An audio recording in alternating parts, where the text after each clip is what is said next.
మనం 10 రూపాయలకు 5 రూపాయలకు ఎన్నో అవస్థలు పడి మగవాళ్ళ మీద ఆధారపడేది. కానీ ఈరోజు బ్యాంకుల కాడికి పోతే డబ్బులు ఎవరికి ఇస్తూ ఉన్నారు? మా మహిళా సంఘం సభ్యురాళ్ళకే డబ్బులు వస్తూ ఉన్నాయి బ్యాంకుల ద్వారా. మగవాళ్ళని కూడా నమ్ముతలేరు. అవునా కాదా అక్క? చెప్పండి. మగాళ్ళకు కూడా డబ్బులు వస్తలేవు. మనల్ని అంటారు మీ మహిళా సంఘం కాడికి పోయి డబ్బులు తీసుకురండి మళ్ళీ తర్వాత ఇద్దామని. సో ఇంత గొప్పగా వడ్డీ లేని రుణాలు ఇవ్వడంతో ఆ వడ్డీని గవర్నమెంట్ కడుతుంది కాబట్టి బ్యాంకర్స్ కూడా లైన్ కడుతూ ఉన్నారు. మనం ఎక్కడ ఏ మీటింగ్ పెట్టినా మహిళా సంఘాల మీటింగ్. ఎందుకంటే మహిళలు తీసుకున్నటువంటి డబ్బులు రీపేమెంట్ కూడా సక్రమంగా క్రమశిక్షణతోటి 98% తిరిగి చెల్లిస్తూ ఉన్నారు మహిళలు తీసుకున్న బ్యాంకుల కాడ. మీకు మీద భారం పడకూడదని మేము వడ్డీ కూడా ఇస్తూ ఉన్నాం.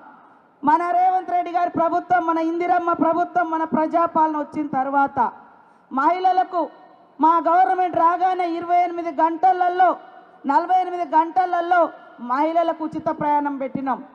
ఇవాళ ఉచితంగా ప్రయాణం చేస్తుంటే టీఆర్ఎస్ వాళ్ళు కళ్ళల్లో నిప్పులు పోసుకుంటున్నారు. ఆడోళ్ళందరూ కలిసి ఉండరు, కొట్లాడుకుంటారు, చిక్కలు పట్టుకొని తన్నుకుంటారని దొంగ వీడియోలు తయారు చేయించి ఆడవాళ్ళని కించపరిచే విధంగా ఆడవాళ్ళు ఒక దగ్గర ఉండరు అనేటువంటి ఒక ఫ్యూడల్ నానుడు ఏదైతుందో దాన్ని ముందుకు తీసుకొచ్చి వాళ్ళ ఆడవాళ్ళని ఇన్సల్ట్ చేస్తున్నారు. మీరు అందరు కూడా గమనించాలి. బస్సులు ఇవ్వడమే కాదు, బస్సులు మహిళా సంఘాలకు ఇచ్చి ఆ బస్సుకు ఓనర్లను చేసినాం. ప్రతి నెల ఇదే మన ఆర్టీసీ శాఖ మంత్రులు పొన్నమన్న గారి ఆధ్వర్యంలో ఉచితంగా బస్సు పెట్టడంతో పాటు ఆ బస్సుకు ఓనర్లను కూడా మహిళా సంఘాలను చేస్తే ఒక్కొక్క నెలకు మండల సమైక్యకు 70,000 రూపాయలు వస్తున్నాయి ఆదాయం. మొన్న నేను, ముఖ్యమంత్రి గారు, మా సిఓ దివ్య దేవరాజన్ గారు నారాయణపేట పోయినాం. ఆడ దేశంలో మొట్టమొదటిసారి పెట్రోల్ బంకులు ఓపెన్ చేసినాం. ఆ పెట్రోల్ బంక్ ఓపెన్ చేసేటప్పుడు మహిళలు కూడా భయపడ్డారు. ఇది ఎవరో పెద్ద వ్యాపారులు నిర్వహించేది, మేము నిర్వహించగలుగుతామా అని. కానీ నిర్వహించి 6 నెలల్లో అన్ని ఖర్చులు పోను మరి 13,80,000 రూపాయలు వాళ్ళు ఆదాయం సమకూర్చుకొని సత్తా చాటినటువంటి మహిళలుగా రికార్డులోకి వచ్చిండ్రు. అదేవిధంగా ఇవాళ హైదరాబాద్లో కూడా 35 క్యాంటీన్లు నడుపుతున్నారు మన మహిళా సంఘాల వాళ్ళు. సెక్రటేరియట్లో ఇందిరా మహిళా శక్తి క్యాంటీన్ నడుపుతున్నారు.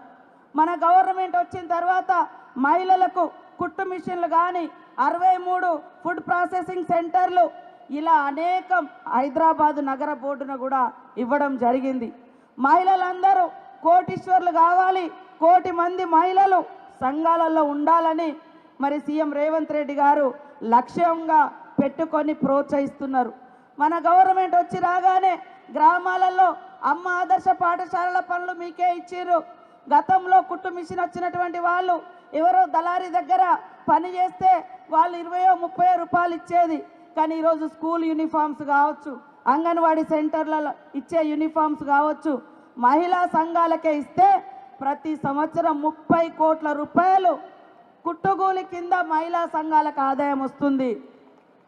గ్రామీణ ప్రాంతాలలో ధాన్యం కొనుగోలు చేసే పని ఎవరో చేసేది వేరే వాళ్ళు.